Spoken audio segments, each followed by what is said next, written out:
Buenas tardes a todas y a todos. Bienvenidos a el último espacio entre colegas de este 2022. Entre Colegas es un espacio de la Vicerrectoría de Docencia y el Programa de Desarrollo Docente que nos ha acompañado ya por más de 2 años.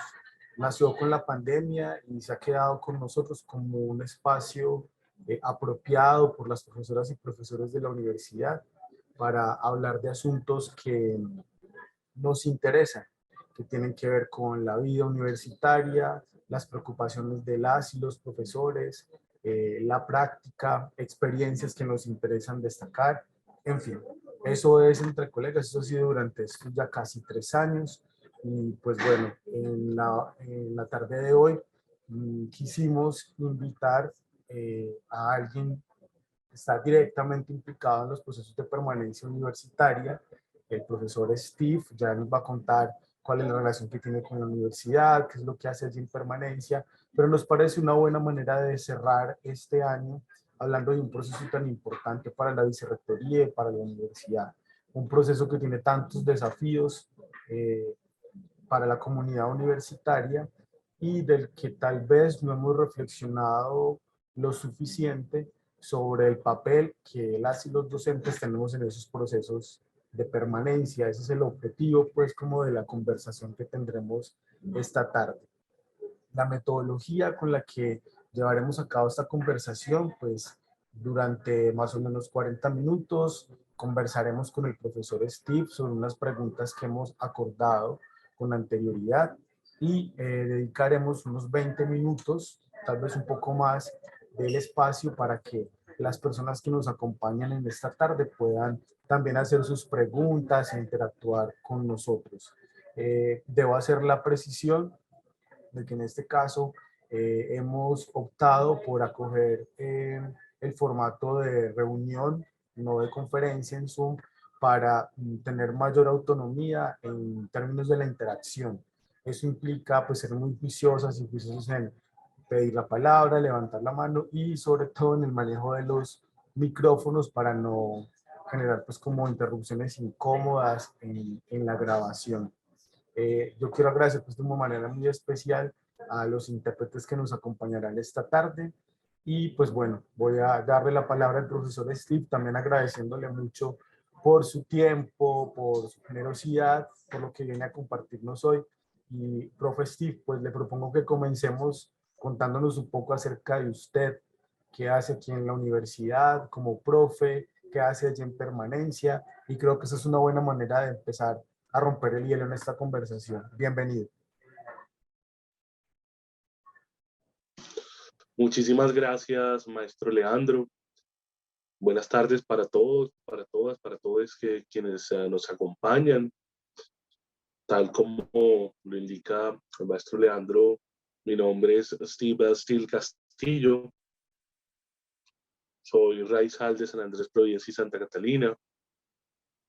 Llego a la ciudad de Medellín hace 12 años con el propósito de cursar mis estudios superiores en ciencias políticas. Egreso de la Universidad Nacional de Colombia. Realizo mis estudios de posgrado en la Universidad de AFIT en gerencia de proyectos. Y pues durante mi vida académica temprana me vinculo a un colectivo de jóvenes y profesionales raizales en la ciudad de Medellín que se llama The Roots Project o el Proyecto Raíces. Es a partir de este colectivo que entro en contacto directo con la vida universitaria, particularmente la Universidad de Antioquia, y posteriormente me enrolo como docente de la iniciativa Cátedra Ciudad Diversa a través del diseño y la dinamización del espacio de formación en pensamiento raizal. Cátedra Ciudad Diversa era una iniciativa que buscaba promover la formación intercultural en la Universidad de Antioquia desde y para la diversidad epistémica, y desde el año 2016 me integro por primera vez como docente a la Universidad de Antioquia en el marco de esta iniciativa. Y debo decir que mi trayectoria, si bien ha estado asociada, pues estuvo asociada por mucho tiempo a esta iniciativa, me ha permitido, digamos, desplegar la docencia en pues otros escenarios como los programas pues de estudio, por ejemplo, de la coordinación del programa de filología, de la Facultad de Comunicaciones, el proyecto Diálogo de Saberes en el marco de la Vicerrectoría de Investigación, incluso el programa de formación complementaria de la Vicerrectoría de Docencia. Mi campo pues, académico de preocupación, ocupación y militancia ético-política siempre ha estado articulado en las epistemologías de África y del Caribe. Digamos que han sido estos dos contextos quienes han movilizado muchas de mis reflexiones vitales, muchas de las reflexiones vitales que he puesto al servicio de mi labor como docente. Y también, digamos, en la Universidad de Antioquia he sido contratista de la Vicerrectoría de Docencia en los últimos años, en principio como líder más de la iniciativa UDA Diversa, y actualmente en el liderazgo del nicho de formalización de permanencia universitaria, que tiene como propósito, entre otros, la construcción de una política universitaria de permanencia con principios de inclusividad, equidad y accesibilidad para la Universidad de Antioquia. De acuerdo, muchas gracias. Para mí es muy importante este primer momento de la conversación porque es ahí donde nos ponemos en una relación, si se quiere, horizontal para la conversación. Todas las personas que pasan por aquí, hemos visto, tienen alguna relación con la docencia en la universidad y eso nos pone en una situación distinta para comenzar la conversación. Entonces, muchas gracias, profesor Steve, por ese recuento. Y bueno, pues yo quisiera comenzar por preguntarle acerca de esta distinción entre permanencia o deserción, como lo llamábamos hace un tiempo, como enfatizando en ese asunto de la deserción. Pues, ¿por qué para nosotros en la Universidad de Antioquia es importante hacer esa distinción? Pero porque ya hablamos más de permanencia y no solo de deserción.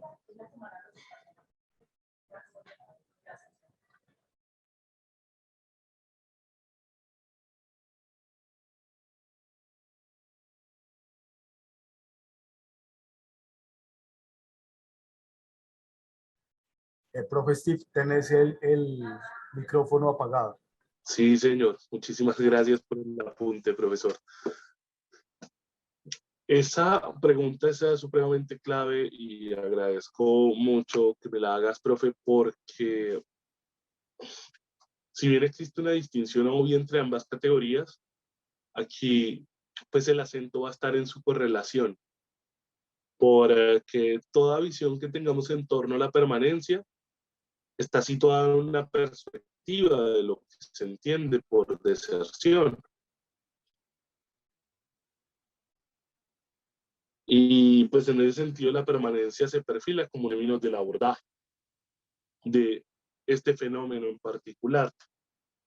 Digamos que la permanencia en sí misma se configura alrededor de un sentido positivo, ¿sí? De lo que debe ocurrir, en lugar de la deserción como un evento negativo materializado.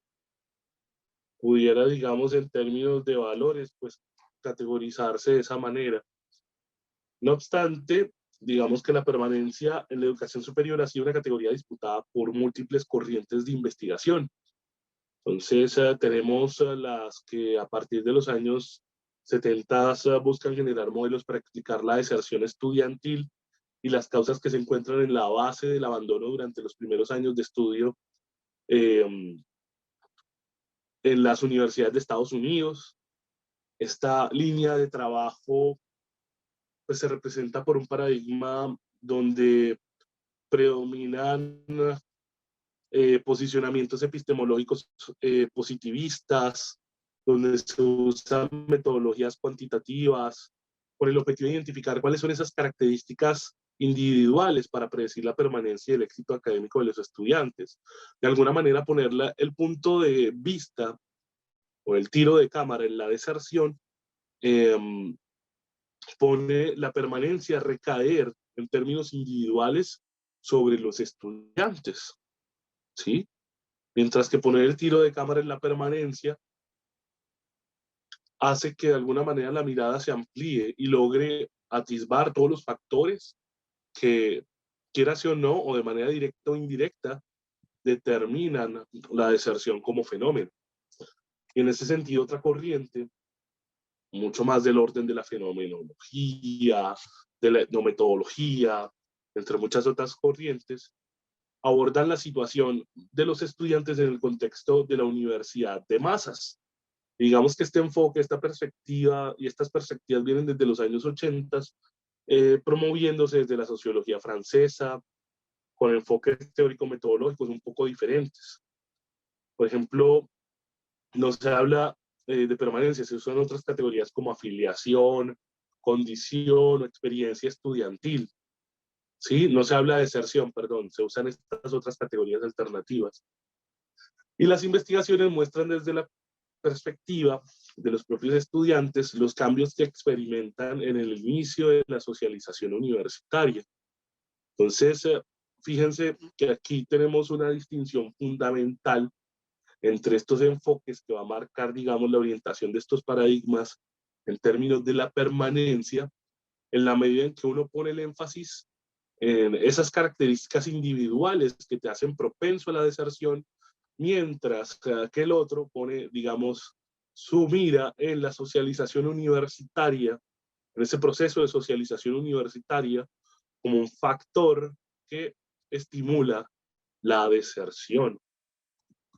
No obstante, pues en términos de lo que actualmente se postula como el deber ser de la permanencia en el contexto de la educación superior colombiana, el Ministerio de Educación Nacional ha señalado que esta debe constituirse como un factor transversal a los ejes misionales de las instituciones de educación superior y por lo tanto en un punto de las agendas de los consejos académico y superior,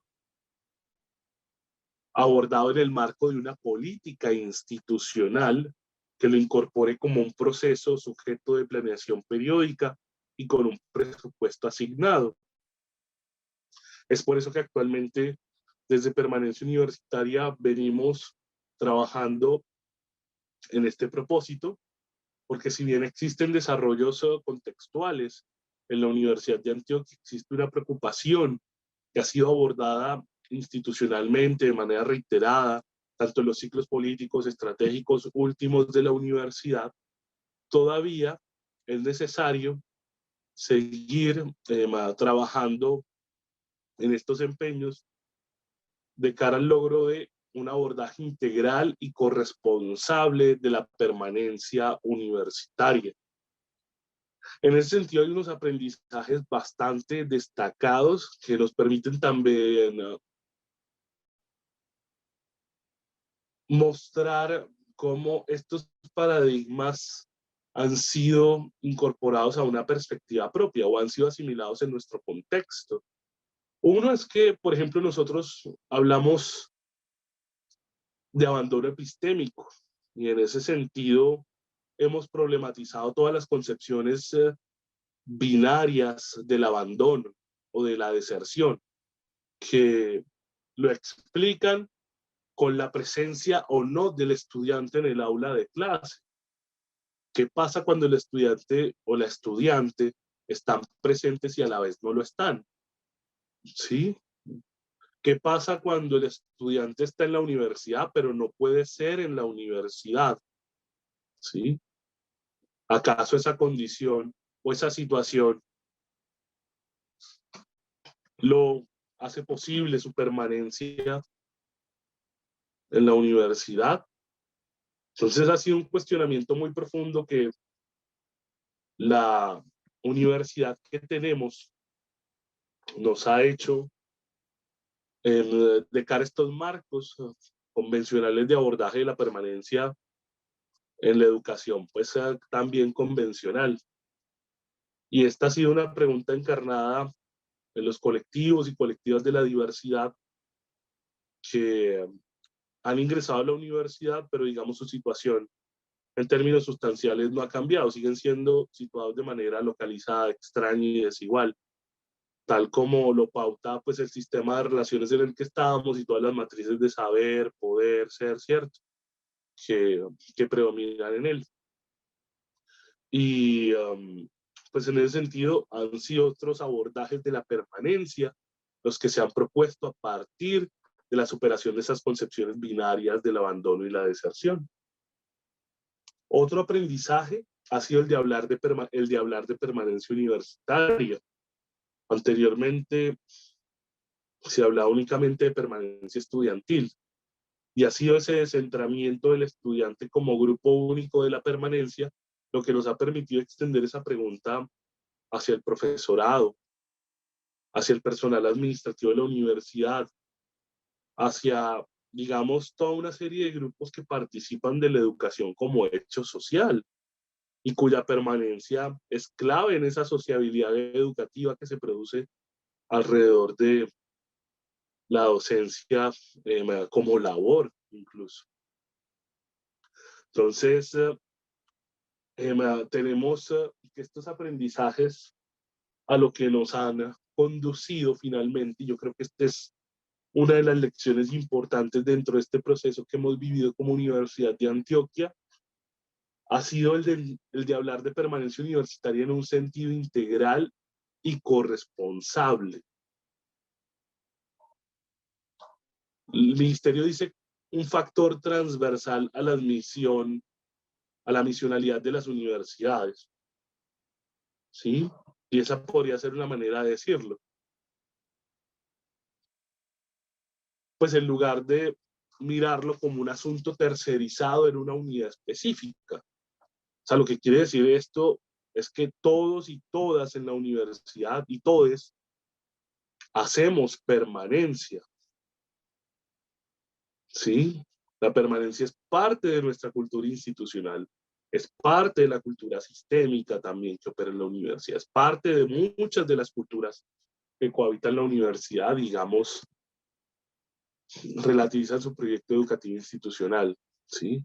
Afirmándolo desde sus diferencias, desde sus diversidades, desde sus propias lógicas. Entonces, eso podría señalar Vale. en principio frente a esta pregunta, maestra. Muchas gracias por aquí. Gustavo Uribe nos dice la permanencia como una constante debe tratar de evitar la deserción.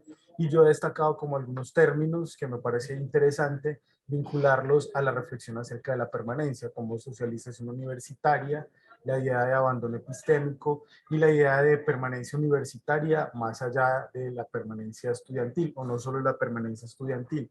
Y bueno, y hablando de esta idea, profe Steven, de que todos hacemos permanencia, pues, ¿qué función cumplimos las y los profesores en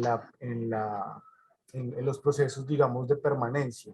¿Cierto? ¿Por qué somos importantes como en ese tipo de procesos? Ya nos ha dicho que se trata de un abordaje integral de la permanencia en el que todos tenemos algo que ver, pero si pudiéramos profundizar un poco en el papel que cumplen las profesoras y los profesores en este asunto. Claro que sí. Lo primero que yo quiero señalar, porque siento que esta reflexión pues ha atravesado mi cuerpo como persona mucho antes que como docente, es que, bueno, yo soy hijo de Carlos y María Eugenia, dos son maestros que han consagrado toda su vida a la educación pública en distintos niveles, y crecí escuchando sus largas tertulias sobre la vida de sus estudiantes, sobre los distintos vínculos que tejían con ellos y sobre el rol de ellos y sus colegas, ¿sí? Como docentes en el pues, acto educativo. O sea, su entrega comprometida pues, a la enseñanza fue inspiradora para mí y motivó mi inclinación por mucho lo que hago actualmente en mucho sentido.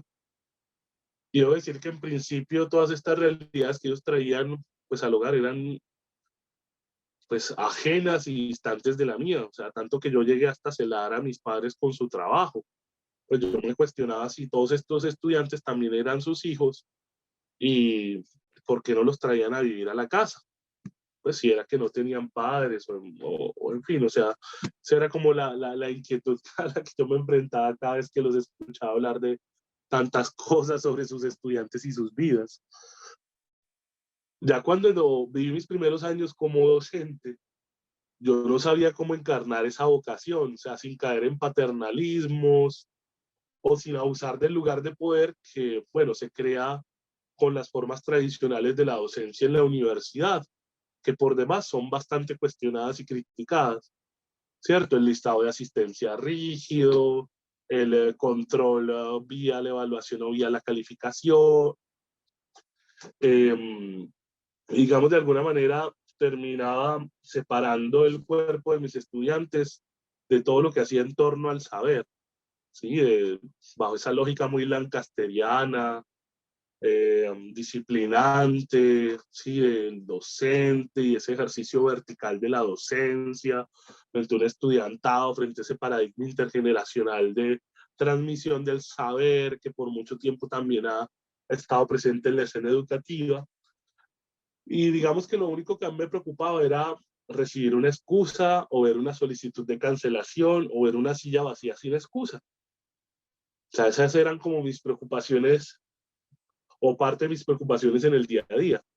A mí me tranquilizaba, ¿sí? Ver a los estudiantes presentes, ¿sí? Yo me comunicaba en cada uno de los casos cuando las ausencias eran reiteradas o injustificadas y recibía excusas de toda raigambre. Digamos que no había un abordaje más allá de la inquietud y la invitación pues al estudiante a reintegrarse al curso regular. Y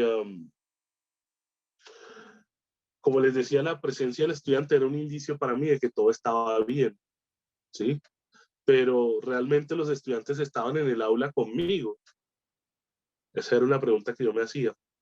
A propósito de una lectura, una noche de Enseñando a Transgredir de Bell Hooks. Y fue ahí cuando entendí que el rol de la docencia en la permanencia universitaria era un rol que debía devolver al aula de clase la pasión. La pasión entendida pues desde la erótica que propone Bell Hooks, no en un sentido romántico genital, sino como una contribución a la autorrealización del estudiante que vincula su cuerpo con el saber.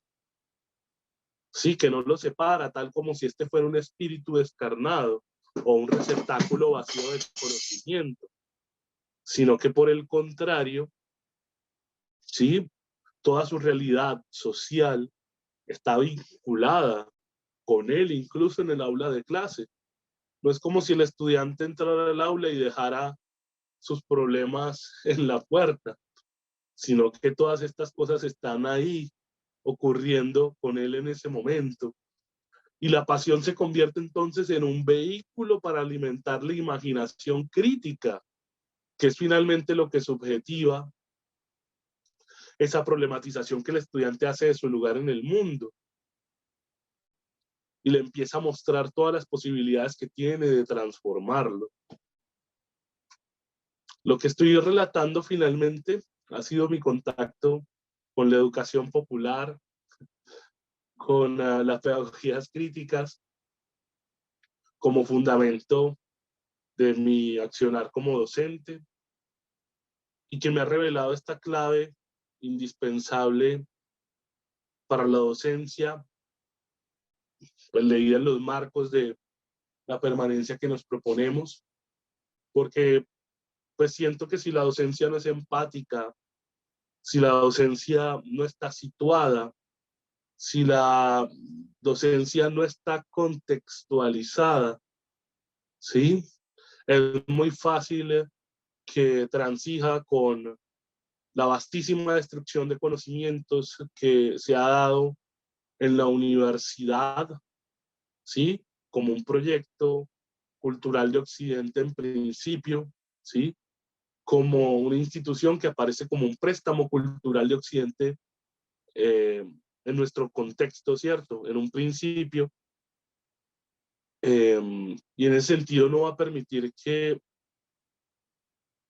pues, todo el potencial de nuestros estudiantes se desarrolle en los espacios de formación que dinamizamos.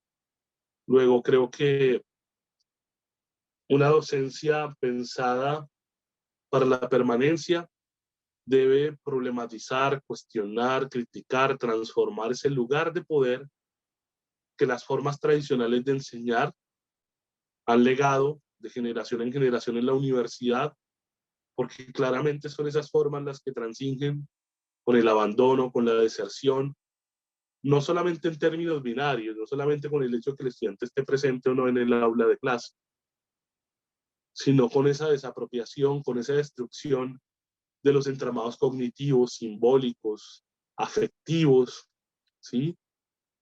Que son productos de las realidades sociales en las que están inmersas y que también son acervos de poder de los que, perdón, acervos de saber de los cuales la universidad sin duda tiene mucho que aprender. Entonces, esa comprensión de mi incompletitud o de saber que todos y todas desconocemos algo, fue lo que me permitió abrazar la docencia, ¿sí? Como un ejercicio para la permanencia universitaria, ¿sí? Que se expone o que se explicita a través de la copresencia epistémica, de los diversos, en el diálogo amoroso, donde se comparten conocimientos, donde se problematiza el mundo, donde se transforma de alguna manera esas relaciones sociales desiguales que imposibilitan a unos para desarrollar todo lo que les habita como potencia, eh, sean superadas a tal punto que todos los estudiantes puedan autorrealizarse. A mí me parece que ese es finalmente el rol de la docencia de cara a la permanencia universitaria, la autorrealización del estudiante en todo su ser y su estar en la universidad en dignidad. De acuerdo, sí, muchas gracias. Antes voy a darle una indicación a John para que nos ayude con la grabación, es que pueda agregar a Shalem para que pueda aparecer en la interpretación en la grabación. Steve, yo he ido destacando algunos asuntos en el chat, como eso que has dicho sobre la pasión como vehículo para la imaginación crítica, que es un asunto que él o la docente debería potenciar pues en aras de garantizar como esa permanencia universitaria. También eso que has dicho sobre la docencia, que debe ser empática, situada, contextualizada, y este llamado a transformar el lugar tradicional de poder, el ejercicio de la docencia, pues, diríamos en la universidad y en cualquier contexto de formación, ¿cierto? Como una transformación necesaria para posibilitar la permanencia. Y yo te quisiera ahorita, pues como preguntar también sobre esas iniciativas en las que la universidad viene trabajando para ese, si se quiere, buen ejercicio de la docencia, ¿cierto? En aras de la permanencia universitaria. Pues digamos, hablemos de los que incumben a las y los docentes, pero también aquellos que están dirigidos a otros grupos de la comunidad universitaria, dado pues que este no es un asunto que compete solamente a docentes, sino también a otros estamentos de la universidad. ¿Qué estamos haciendo? ¿Qué de eso que estamos haciendo te interesa destacar? ¿Qué de eso que estamos haciendo nos interesaría como con mayor, de mayor manera, en mayor medida, a las profesoras y los profesores de la institución?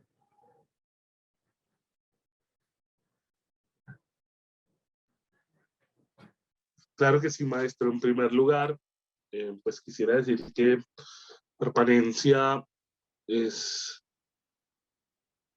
permanencia universitaria actualmente es un proceso adscrito a la Vicerrectoría de Docencia, que integra en su misionalidad eh, múltiples procesos agrupados en nichos de trabajo de formación, de acompañamientos, de accesibilidad y de formalización donde pues los docentes se constituyen como un actor clave de todos los abordajes que nos proponemos. En términos de la formación, toman arte y parte en todos los escenarios que se disponen, porque son ejercicios que parten de la docencia, pero que también tienen como punto de destino la docencia, en la medida en que los docentes también se integran en estos espacios de formación y beben y se nutren de todo el saber, de todos los conocimientos, de todos los entramados cognitivos que se ponen a disposición de ellos para justamente ese proceso o sus procesos pues articulados a la docencia. En términos del acompañamiento, también hay pues distintas iniciativas que acompañan directamente a los docentes en su labor, por ejemplo, lo que tiene que ver con las acciones afirmativas o ajustes razonables en relación con ciertos grupos humanos diferenciados que acceden a la educación superior y que, digamos, en toda su trayectoria deben procurarse una serie de condiciones o ajustes para posibilitar su goce de la educación como derecho. En términos de la accesibilidad, donde también, por supuesto, son los docentes un actor supremamente clave porque estamos hablando de pues esa inquietud frente al entorno y sus barreras, ¿sí? Barreras que terminan en todo caso dificultando los procesos de enseñanza y aprendizaje en la universidad, imposibilitando esa sociabilidad educativa, que es la matriz de todos los conocimientos que compartimos en la universidad.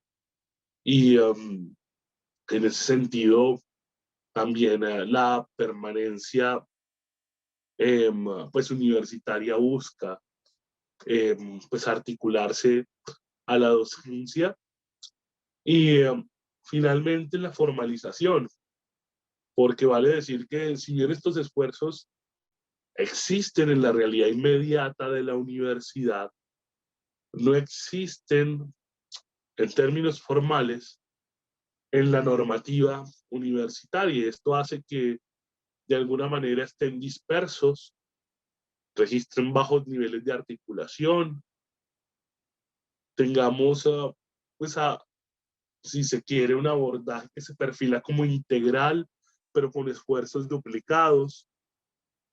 Tengamos también brechas de actuación en algunos sentidos o frente a algunas situaciones específicas que también terminan estimulando la deserción. En fin, crean todo un escenario para que este esfuerzo parezca coyuntural, pueda ser discontinuo en el tiempo, porque pues lo deja a merced de la voluntad política eh, que sabemos cambia de acuerdo a los ciclos políticos que experimenta en la universidad.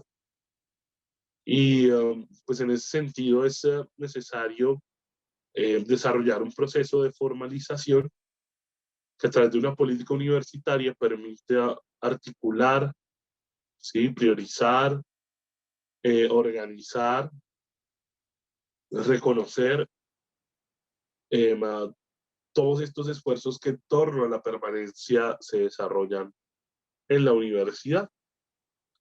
Eso es básicamente lo que sea permanencia pues a día de hoy en cuanto a sus procesos.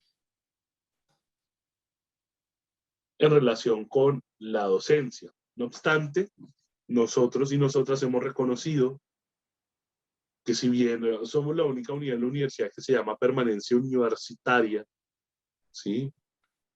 En el seno de la vicerrectoría de docencia, no somos la única unidad, ¿sí? De toda la universidad que se ocupa de este asunto. Las demás unidades académicas y administrativas también lo hacen. ¿Por qué? Porque ahorita decíamos que la permanencia es un factor transversal a la misionalidad de la universidad. Luego, no está restringida a los marcos de la docencia. Incluso en el escenario inmediato del acto educativo está presente la permanencia como esa correlación entre el estudiante, el docente y todos los demás procesos que tienen que ocurrir para que ese acto educativo se produzca. Luego, de entrada, el docente, quierase o no, está en contacto o está en correlación con las variables que pueden determinar la deserción de un estudiante o no de la universidad, el abandono epistémico de un estudiante o no de la universidad. Luego, es muy importante tener esto presente en la reflexión por la permanencia universitaria, porque muchas veces se piensa que es un asunto tercerizado en una unidad específica. Es decir, ustedes que se llaman permanencia universitaria, ocúpense de la permanencia universitaria y de ese asunto ya yo me despreocupo o me desligo completamente. Y resulta que no es así. Yo tuve una experiencia muy bonita en mis primeros años como docente, después de contarles en la pregunta anterior que pues accedí a todo esto a través de la experiencia de mis padres, pero bueno, también logré acceder a través de mi propia experiencia a esto. Y fue cuando en el cierre de uno de los tantos cursos que dictaba en la universidad, un estudiante me dijo: profe, el curso me salvó del suicidio. Yo quedé bastante consternado porque, pues en principio eso no quiere decir que nosotros como docentes tengamos la carga de la vida de un estudiante sobre nuestros hombros, pero lo que hacemos en el aula de clase sin duda es un determinante de sus vidas. Y pues en ese sentido, creo que abrazar la permanencia con esa profundidad en nuestra labor es clave para pues el éxito incluso de esta política que queremos construir, ¿no? Para mostrar a la universidad que todos, todas, todos somos factores, somos realizadores de la permanencia universitaria. Muchas gracias, profe Steve. Vamos a abrir ya el espacio para que personas que están en la sala puedan conversar con nosotros, ¿no? Iniciemos ya como una conversación ya entre participantes, entre colegas. Estaba pidiendo la palabra Carlos Andrés. Entonces creo que puede activar su micrófono y hacer su intervención. Carlos Andrés, buenas tardes.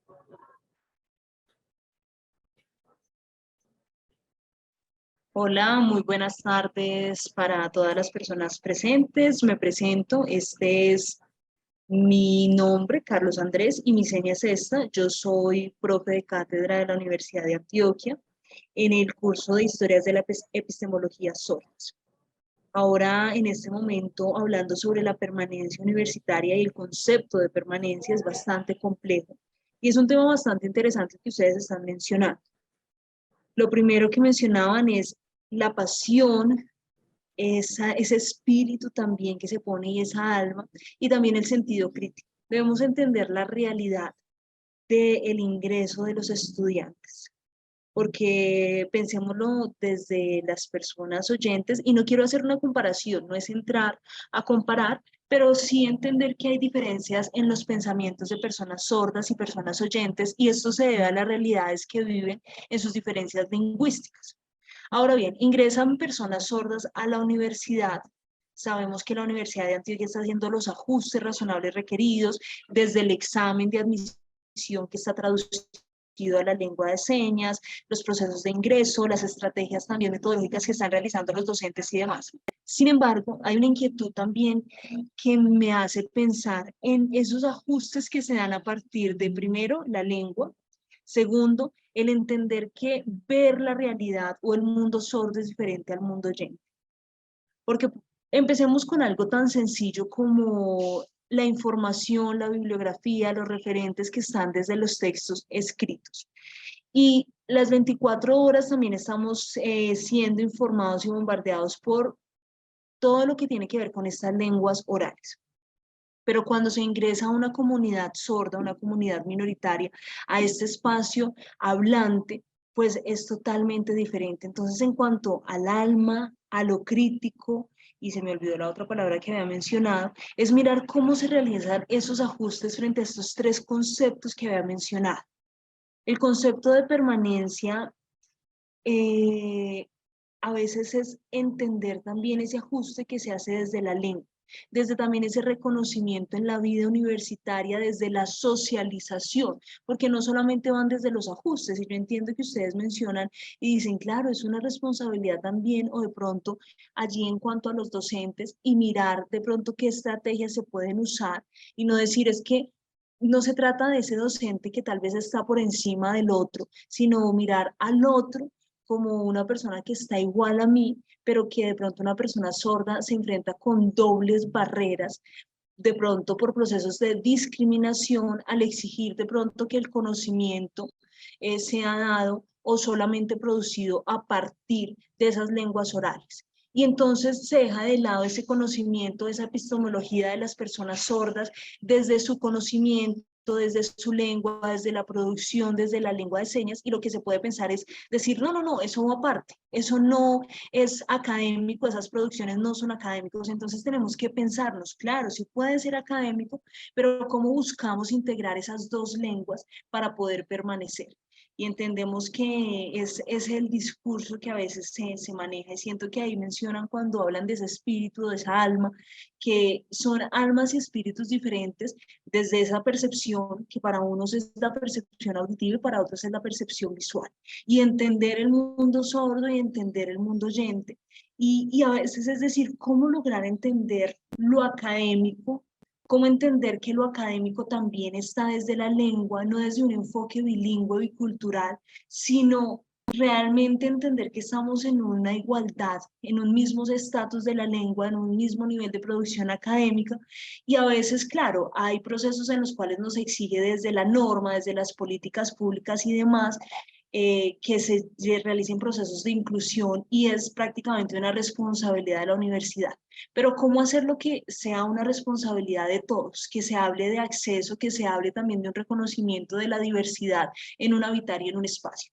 Entonces, esa era una pregunta, ¿no? ¿Quién sería el encargado de manejar estos procesos en cuanto a este mundo universitario? Pero no de pronto manejar, quiero cambiar la palabra, de pronto quién domina ese mundo y quién decide sobre estos procesos que se están llevando a cabo. Porque sabemos que el conocimiento y los procesos académicos, a veces desde el punto de vista de otro que no estamos tan acostumbrados, entonces decimos que esto no es académico y dominamos el conocimiento y creemos que lo académico solamente lo tenemos nosotros.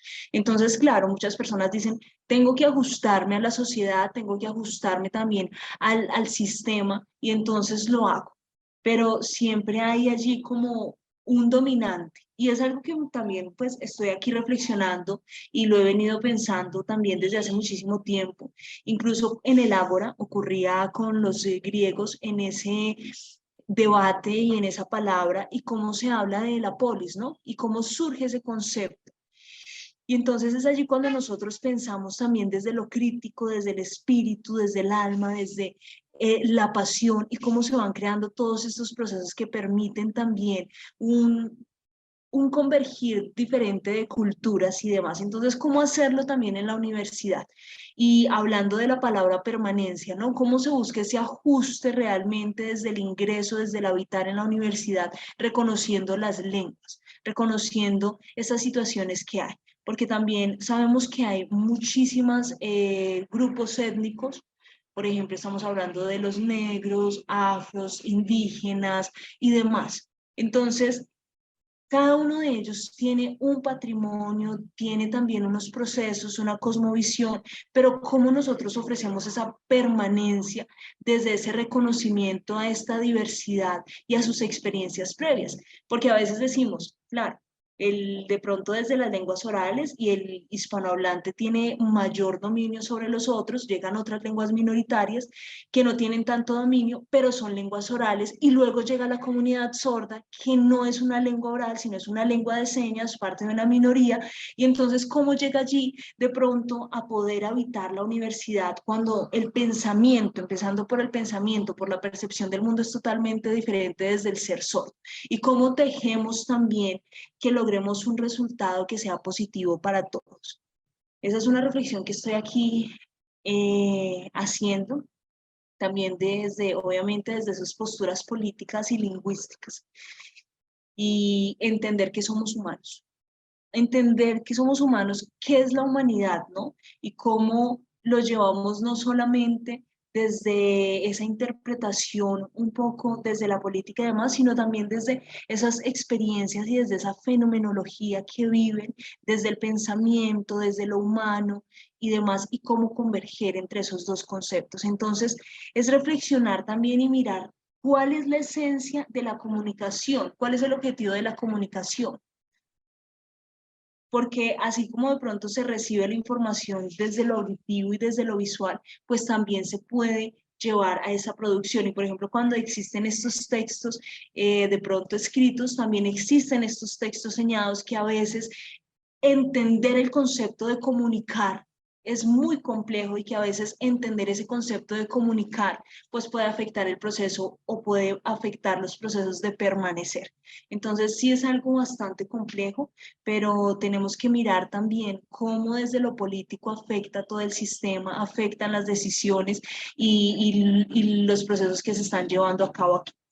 Pues ya sabemos que estamos en el siglo XXI, la comunidad sorda se ha movilizado y hay un reconocimiento, han habido errores y demás, pero también entender cómo están hablando ellos, cómo están también poniendo esa postura crítica y demás, y cómo la Universidad de Antioquia se va ajustando, porque es algo nuevo. Entonces se busca de pronto el apoyo desde diferentes referentes, y a veces decimos, ¿por qué no crear una lluvia de ideas que nos permita ir aprendiendo, y que también vamos a saber que es un proceso en el cual nos vamos a equivocar y va a ser un proceso de aprendizaje?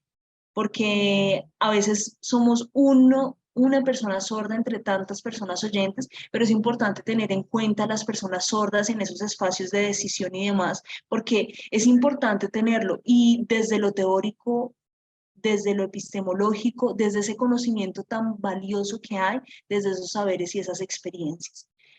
Sabemos que más o menos desde el siglo XV, siglo XVII, habían unos pensamientos y unas filosofías también. Se habló de la democratización y también del concepto de igualdad.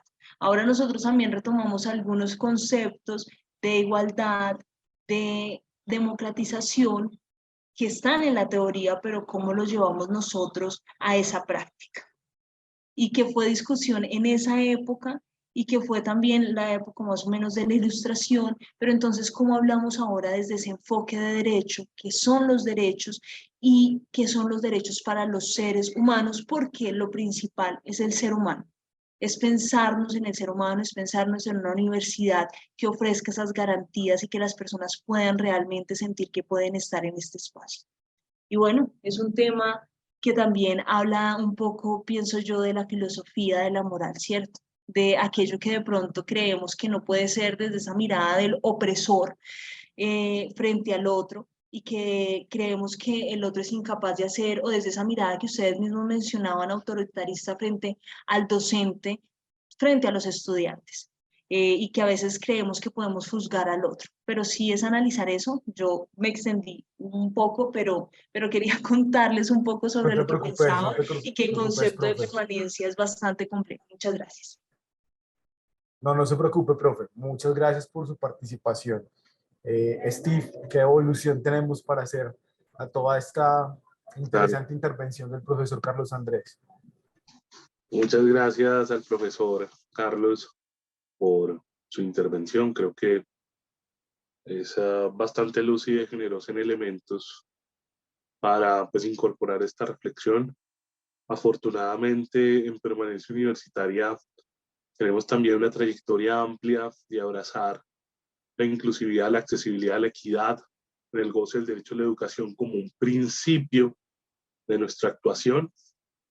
En ese sentido, el reconocimiento de la pluralidad lingüística de nuestro contexto y de cómo esta se refleja en la universidad ha sido una preocupación permanente, ¿sí? Por el reconocimiento de los derechos de sus hablantes, de sus señantes, por reconocimiento de sus lenguas, a sus culturas, porque las lenguas pues no son únicamente, digamos, lenguas en un sentido instrumental, sino que son vehículos que nos permiten acceder al alma de las culturas. Y pues en ese sentido se han venido haciendo empeños por construir una política pues, lingüística en la universidad que reconozca toda esta diversidad, pues con natural a un contexto, ¿cierto?, marcado por la pluralidad lingüística. Por otra parte, hay un esfuerzo, ¿cierto?, en el caso de las personas sordoseñantes o en el caso de la comunidad sorda, porque se les reconozca el español como segunda lengua y por tanto no sea, digamos, un requisito su examen de suficiencia pues en español como primera lengua, ¿cierto? O por lo menos se les exima de ese requisito de aprender una tercera lengua, ¿cierto? Para validar su competencia en lengua extranjera, ¿cierto? Como requisito de grado en la universidad. Y esto a mi juicio es muy importante porque de acuerdo a lo que establece la ley 1381 de 2010, ¿cierto?, sobre lenguas nativas, y la otra ley también que reconoce, digamos, la lengua de señas colombiana como lengua, pues en el país es un avance importante que pues elimina una barrera, ¿sí?, que de entrada tenían las personas sordoseñantes y las personas cuyas lenguas maternas no son el español, en primer lugar, para pues, sus procesos académicos en la universidad. De hecho, todo lo que se está haciendo también con los servicios de interpretación y traducción, de los que, por ejemplo, Shalem hace parte y todo el equipo de intérpretes que nos acompañan, también es un empeño por garantizar que estos ajustes razonables en el marco de los procesos académicos, administrativos e institucionales se produzcan para que las personas sordas, señantes, tengan pues, acceso a la información y puedan comunicarse también con todas las demás personas sin ningún tipo de barrera comunicativa. Sabemos también que existen modelos de interpretación donde el intérprete es sordo. Ese es un ideal que en algún momento esperamos también conquistar, para el cual nuestro contexto también está generando las condiciones para que en algún momento así sea.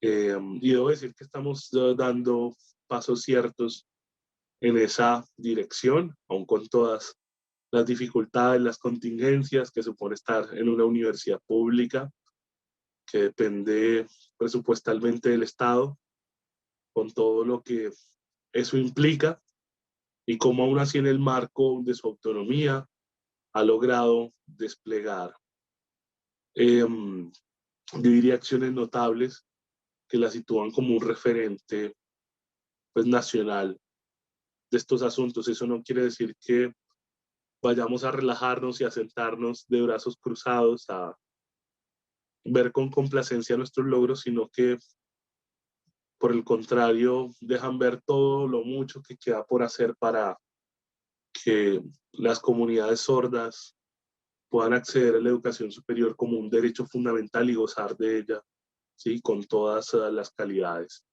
Entonces, maestro Carlos, lo que quería expresarte finalmente es que ese es un compromiso de permanencia universitaria, ¿sí? Ese es un compromiso que abrazamos con toda la conciencia y la profundidad que merece.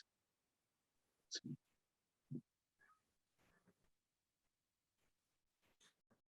Sí, si no hay otra intervención, yo tengo una como última pregunta para hacer. Nos quedan 6 minutos del programa y tendría que ver, Steve, con retomar la idea de formalización que está expresada pues, en el nombre que le dimos a este encuentro. ¿cierto? Normalmente yo creo que formalización nos remite a una política pública tal vez o a una instancia que regularía un poco todos los asuntos de la permanencia universitaria. ¿Es eso a lo que hacemos referencia cuando hablamos de formalización o qué otra acepción o significación le damos a esa palabra en este contexto? La formalización en este caso particular es una categoría que propone el Ministerio de Educación para referirse a cómo estos procesos son reconocidos institucionalmente a través de una política que los desarrolla. No obstante, digamos que también pues hablamos de formalización en el sentido de que pues estos esfuerzos y las unidades que los han venido desarrollando no existen formalmente en el organigrama de la universidad. Por tanto, su dispersión, las dinámicas de competencia, de duplicación de esfuerzos que muchas veces se dan, y todo lo que eso supone en términos de dificultades para coordinar acciones y movilizar una agenda institucional en torno a la permanencia. Pero en ese sentido también es necesario formalizarlo para procurar que esos abordajes en lo sucesivo sean integrales, sean corresponsables, sean articulados, y por eso, digamos, hablamos de formalización de la permanencia. Y digamos que finalmente hay otro sentido que también rodea este proceso, y es algo que en términos de la ley se conoce como cristalización normativa. Es cuando una práctica ha sido desarrollada de manera uniforme, reiterada por un amplio número de actores, a punto que pues, la norma lo que hace es pues, reconocer lo que ya existe y lo que venía pasando. Entonces, este proceso de formalización, a la par que busca reconocer lo que ya ha venido pasando, de alguna manera también busca ir transformando eh,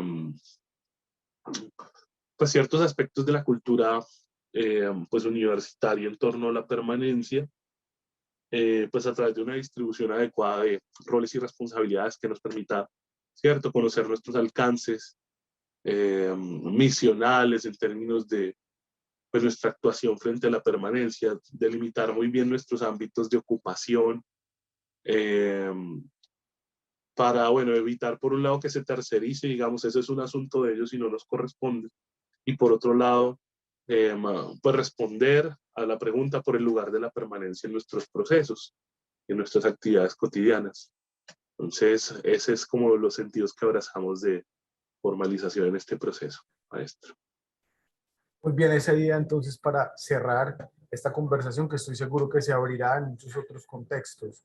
Yo Así. quiero agradecerte mucho, profe Steve, por haber compartido con nosotros esta tarde de hoy, por haber abierto tantas otras inquietudes, por haber aclarado muchas otras. Yo por lo menos aclaré muchas dudas que tenía acerca de algo que es muy cercano, pero lo que escuchamos hablar todo el tiempo, pero que tal vez no tengamos como, sí, la suficiente claridad, me parece a mí. Y creo que es importante que la conversación contribuya también a esa claridad, a esa mejor definición también, pues, como de los horizontes. Muchas gracias a usted, muchas gracias a todas las personas que nos acompañaron en la tarde de hoy en la conversación. Yo solo le pediría que se despidiera de las personas que nos acompañaran hoy, invitándolos a participar de los procesos que tiene la vicerrectoría, desde ahí de permanencia, a vincularse a alguna iniciativa en específico y a ver, pues, entre colegas. Claro que sí, maestro. No, muchísimas gracias a usted en primer lugar por la invitación a este espacio, porque es un espacio maravilloso para la universidad donde podemos compartir entre colegas todo lo que hacemos, y extenderles una invitación a todos, a todas y a todos quienes hoy nos acompañaron en este espacio a que participen y accedan a toda la oferta de permanencia para ustedes como docentes, a que participen de todos los escenarios de diálogo que se van a propiciar a propósito de la construcción de la política universitaria de permanencia, que se proyectan para inicios del próximo año, donde queremos conocer de sus voces, sentipensares, experiencias en la universidad en torno a estos propósitos para irnos acercando a esos horizontes pues que juntos y juntas hemos imaginado durante muchos años y que esperamos que pues el próximo año logren realizarse a través de la aprobación de esta política en las instancias de decisión de la universidad. Entonces, muy importante que nos acompañen en todo este proceso de manera activa, consciente, propositiva y que no aplacemos más esta tarea que tenemos todos, todas y todes de abrazar la permanencia como un principio de nuestra ocupación en la universidad. Así es. Pues muchas gracias y bueno, con mucho gusto pues para todas esas personas que están expresando los agradecimientos allí en el chat. Yo quiero invitarlos a participar el próximo año ya entre colegas de nuestra nueva agenda, de la oferta del programa de desarrollo docente y de todas las iniciativas de formación de la Vicerrectoría de Docencia. Hasta el próximo año, nosotros quedamos entonces entre colegas. Una feliz tarde a todas y a todos.